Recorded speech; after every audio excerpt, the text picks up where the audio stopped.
Prepare to be done.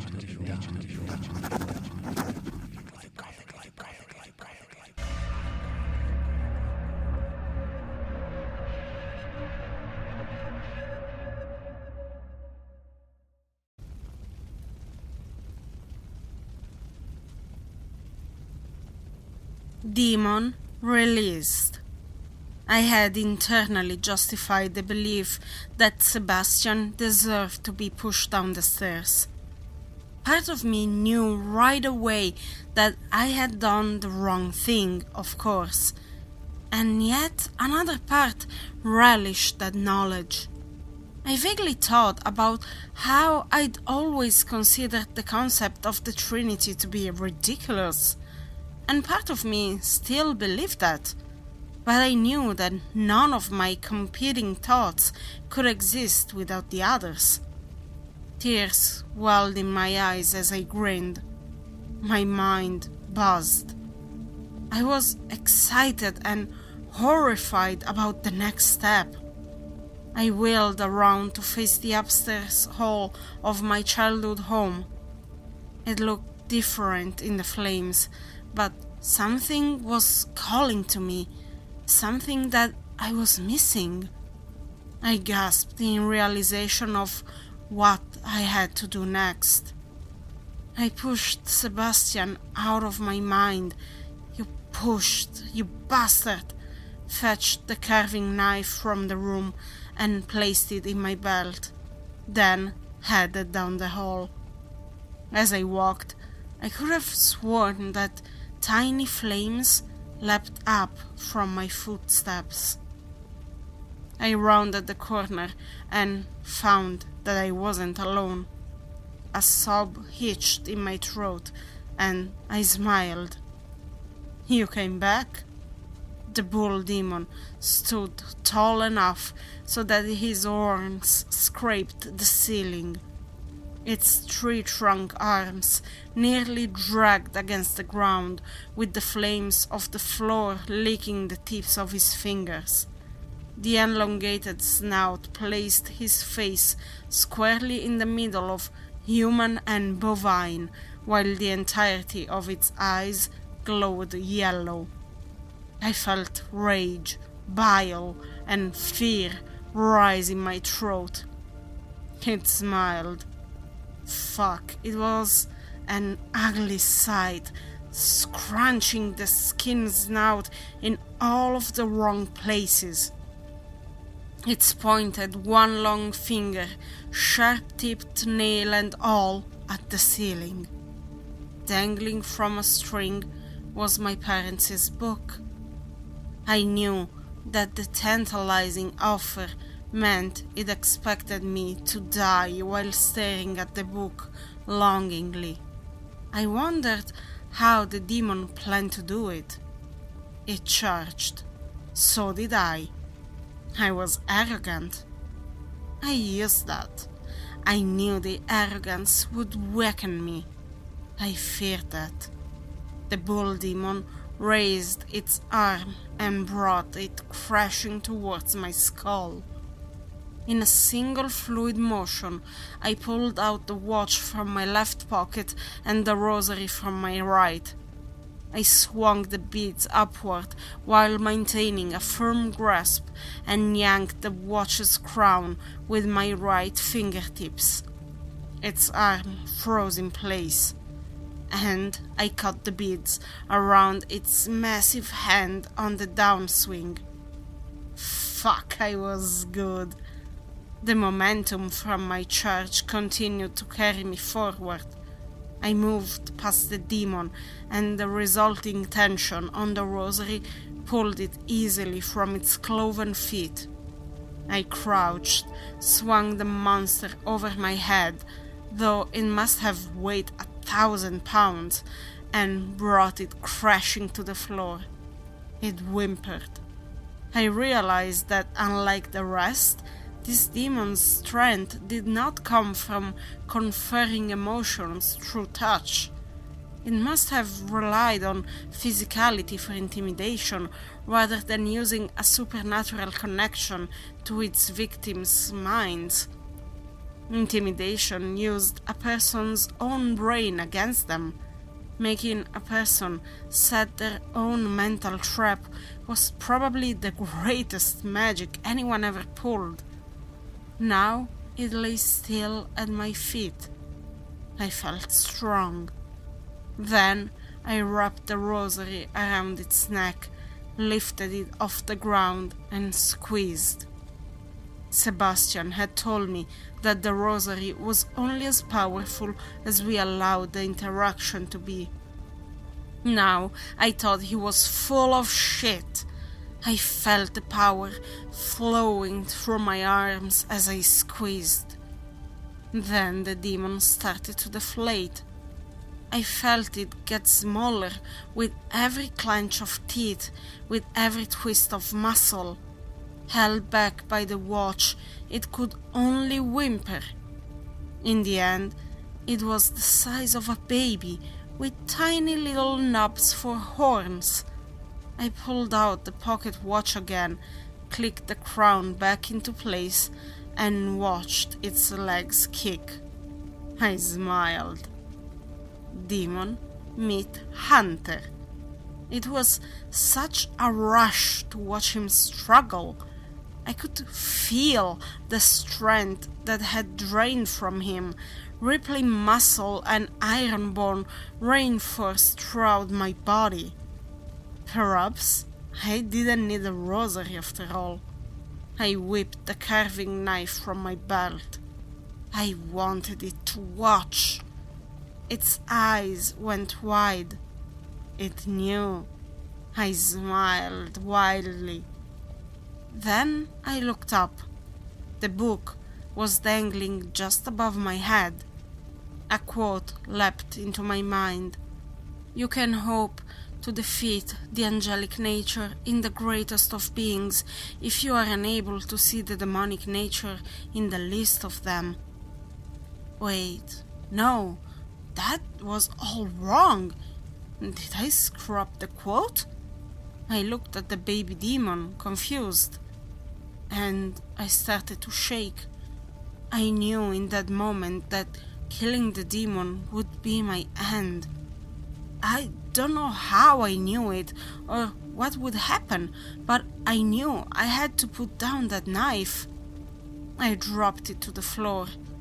I was still pissed though, so I threw the tiny bull demon against the wall like I was Tom Brady. The little bastard hit the wall with a thunk and rolled to the ground. It rose to its feet, made a squeaking sound like a literally goddamn Pikachu, and ran past me and around the corner, legs and arms too short to bend any joints. I shook my head. The prize continued to dangle above me. I leapt into the air once, twice, thrice, and finally snatched it from the rope. I opened the book eagerly in the firelight, wondering what my proud parents would think. Remember that we are often weakest in our greatest moments of strength. I snapped the book shut in anger. Did my parents not realize just how fucking hard I had worked for this win? I decided to keep the book closed. If their insight was going to make a ridiculously difficult situation worse, then there was no need to pay attention. I wondered if listening to their own advice was what had caused them to die. And I felt a flutter of pride at not being so stupid myself. I turned toward the corner with supreme confidence. The bull demon's strength still flowed through me. I could feel it. It was a wonderful sensation of having faith that everyone else was weak. I loved it. Part of me loved it. A tiny voice said it was wrong. I judged that voice for being weak. I picked up the knife. I knew, just knew, that I was stronger than anything that I would face next, that the following foe should fear my face, and that nothing could intimidate me. I turned around the final corner and screamed. How many chins can a person have? Imagine 7 times that number. Picture so many chins that they cover a person's chest and are indistinguishable from his elongated and droopy man breasts. Imagine a being so fat that it has no space for legs. Think of stubby arms that protrude from a man so large that they do not meet shoulder but simply sink into a lumpy pool of lumpy skin. What would a tarantula's leg look like if it were 30 times bigger? What would its texture be if human skin covered its exoskeleton but retained the bristly hair? Consider it how wrong it is to see upward pointed feet with no legs protruding from the sea of skin. In my humble opinion, fleshy octopus tentacles, suckers and all, had no purpose on a land-bound creature. How would you feel about an 8-foot-long scorpion stringer protruding from a demon's back? Would it make it worse if I told you that it, too, was covered in human skin? Or that it swayed in curls like a cat's tail? And what the fuck is the benefit of putting a proboscis under an bee's armpit? That being, with every one of those appendages, sat guarding the door to my childhood bedroom. It made eye contact and smiled. I was not dealing with this shit. I pulled the watch out. The beady eyes alit with glee, and all of the appendages quivered in excitement. They made a soft concert of slotch, click, clap, and for some reason, hi! The thing pulled up to its full height, massive frame filling my bedroom door. I tucked the book into my waistband, then pulled the watch's crown. It stopped moving. That's when I realized I had a problem. Every square inch of the doorway was filled with the thing. Even if I could climb over it, and I was not about to touch that shit, squeezing past would be impossible. I clicked the crown back into place. The demon came back to life, retreating a little from the frame. A little, not a lot. It smiled. I tried 13 more times before I realized that the demon was winning. And it hadn't even moved. There was no way around it. This was the only door into my room. A solitary window, which could only be opened from the inside, was a sheer 2 stories above the ground. The hidden room on the other side had appeared to possess concrete walls. The only way in was through Fatty. Since it would fill the frame every time I used the watch, only to retreat once I released him, it appeared that using it would be an impossibility. I tried another tactic. Rosary in hand and gag reflect in check, I advanced on the beast. Rippling muscle flowing and iron bone grinding, I geared myself up for the fight. I was stronger. I could feel it. I raised my fist and swung. My hand landed in the skin with a soft plop. I pulled back to see the skin sizzling where the beads had landed, but I quickly lost sight of it in the sea of flesh. The return punch caught me off guard. One of the arms had hit me equally as hard, and I fell stunned to the floor. I shook it off. Anger coursed through me. I picked up the knife and brought it down into the thing's skin. While some acidic blood oozed out, I again lost sight of the wound after I pulled the knife back. I failed to see the scorpion stinger come crashing down on my shoulder. That one fucking hurt. He drew back after a single strike, but it was enough to slam me to the floor and to open up a painful flesh wound. I shook this off too. Time to get drastic. No way around it.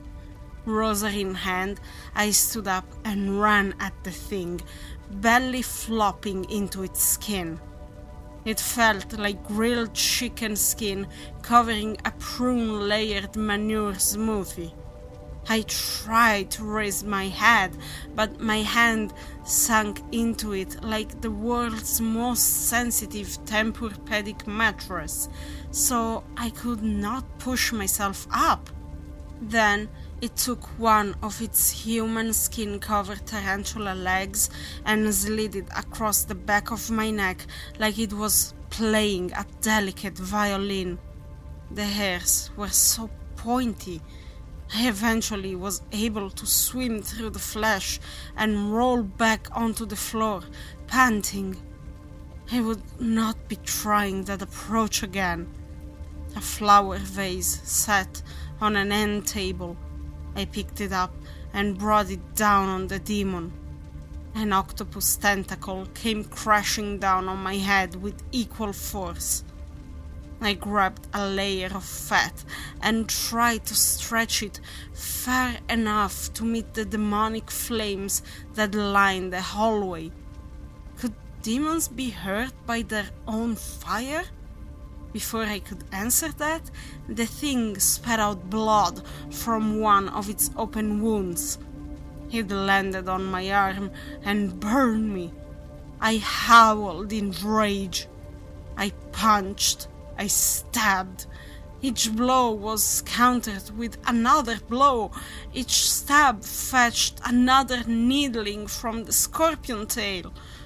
Neither its punches nor its stings were very strong or deep. It ensured that the monster would not deliver me a knockout blow. We could continue indefinitely. On its next punch, I collapsed to the ground and cried. There was no way out of this. No way at all. As I drew into my own pain, I tuned out the monster. I wonder if he would decide to stop playing and deal a decisive blow while I was sobbing. In that moment, I didn't care. The same emotions that had me so fucking arrogant not long ago now had me in a chokehold of doubt. I felt worthless. The arms wrapped around me as I sobbed. I let them. I was pulled forward toward the fleshy horror. I did not resist. The skin, the horrible skin, squished between my fingers as I climbed on top of it. I surrendered to the hands that were pushing me forward, too devastated to fight it anymore. They guided me, gently yet firmly, toward the demon's head, towards the demon's mouth. I surrendered to their will. It was just easier that way. I let it happen. I let it happen. Its tongue lapped my ear, leaving thick gobs of saliva inside. The unseen hands pushed me up toward its head, while my hands grasped its chins for purchase. Up I went, and I slid past its left ear, over its left shoulder, and tumbled down its back fat into the space beyond. I had gotten past the demon and into my room. I sat stupidly, legs splayed out directly in front of me. I blinked. The cascade of back fat spilled into the room. It quivered like jello, but the demon made no other physical reaction to my presence. It didn't even turn its head around. Then another body tumbled down the skin and rolled next to me. I stared, slack-jawed. Sebastian got to his hands and knees, panting heavily. I had so many questions. I blurted what I felt was the most important one. Huh? Still panting, Sebastian got to his feet. Then he pulled me upright. I looked him in the eye. Then I dropped my gaze to the floor. I was no longer angry with him. Sebastian, I thought you were... I raised my head again. He was looking back patiently. What? I watched you fall. He blinked. Yes. Wait, did you think I was dead? My silence must have answered him. Peter, you threw me down some stairs, not a cliff. I opened my mouth to speak, but realized that I had nothing to say. He was right, of course. And since this is your house, you must realize that there's a landing halfway down. I only fell about 8 steps. And did that hurt? I asked dumbly. Well, yes, it hurt. I hit my shin pretty badly on the table on the landing. He sighed. He smiled. But I've learned how to fall over the years. My mind raced around. But the fire on the stairs. Peter, we've both been dealing with the fire this whole time. It's mostly for intimidation purposes. It won't spread, and we're fine as long as we don't touch it. And if it gets close, we can put it out with salt. I tried to understand one last thing. Why didn't you come help me earlier? He raised his eyebrows. You mean when you were still on your rampage after you had, I now realize, attempted to kill me? Well, shit. He had crossed every T's and dotted every I's. Sebastian, it's not that I was trying to kill you. I was... But then I trailed off. I tried to figure out what had been going on in my head. I realized 2 things at once. The first was that I had no idea why I'd reacted so aggressively to Sebastian. The second is that whatever had pushed me was still, partially, there. My head swam. I'm sorry. I felt shaky. He lay one hand upon my upper arm, then placed the other on my opposite side. He looked me in the eye. Peter, I forgive you. Part of me wanted to cry. Part of me wanted to finish what I'd started. Why? I asked. He dropped his hands to his side. The prayer of St. Francis says that it is in pardoning that we are pardoned. My soul hangs on that being true. He sighed. Everyone's does, doesn't it? I didn't know what to say. I don't think you've realized just how much the blue demon influenced you, he continued. I turned away from him. I hated knowing that he was probably right. I hated not being in control. I hated. A sudden realization hit. How did you get us past that demon? He was quiet for a moment. Then, they set you up for a trap. I gave him a dim-witted stare. I hung behind you after you threw me down the stairs. I flinched at this reminder. Another part of me smiled inwardly. I watched you fight the bull demon, and I saw what was left of it run away. It sprinted right past me. Tell me, did you feel stronger after shrinking it? Like you had absorbed its essence? I still didn't know what to say, but apparently my facial expression confirmed his suspicions. He continued. Whoever put the demon there must have known you would take it easily, would have known what feeling you had when you crushed it.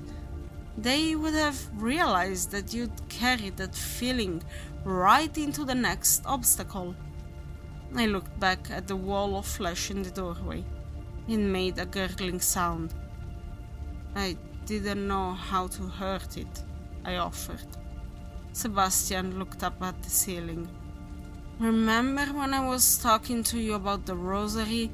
When you admitted that you didn't really understand, I told you that you were on your way to getting it. That's the issue here. You were so convinced that you needed to know how to hurt it. You never stopped to think about how not to hurt it. This does not make me less confused, Sebastian. He took a breath. I think this demon is some sort of a vengeance striker. How often did it hurt you? Constantly, I snapped, wondering if my skin was more than 50% purple at this point. I watched you, Peter. You sat for long stretches, crying and screaming, while it did nothing.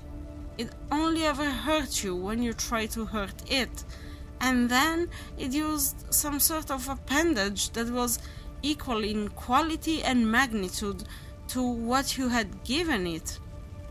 I opened my mouth to disprove him. No sound came out. He knew how to respond to the watch too. It froze you out when you froze it out. Every response was met in kind. I did not like how much sense this was making. Wait, so how did we get past it then? His expression was inscrutable. I had a guess that this sort of game might be in store.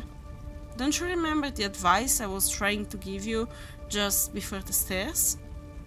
I felt a rush of shame, anger, and pride once again. Multiple spirits in the same body. Not specifically, no. Well, I was talking about the only way to get past it. I said you have to let it go. Don't fight it. That sounded crushingly familiar. So we just crawled over it and it led us. I sighed. I thought you were trying to protect yourself when you said that. He shrugged. I made a solemn vow not to leave you. We were both silent for a bit. I spoke next. So that was the trap. They wanted me to defeat the bull demon and bring aggression to the vengeance striker. He nodded slowly. It's hard to fight a demon when fighting is the demon. I wanted to cry. So, he said, shifting the conversation, what is it in this room that they wanted so badly to protect? I smiled. At least I had gotten one thing right. I still knew what I had to do next. I put my arm around his shoulder. Sebastian, my friend, I think we're near the end of the road. Welcome to my childhood room. it turns out that there is a fucking monster under my bed.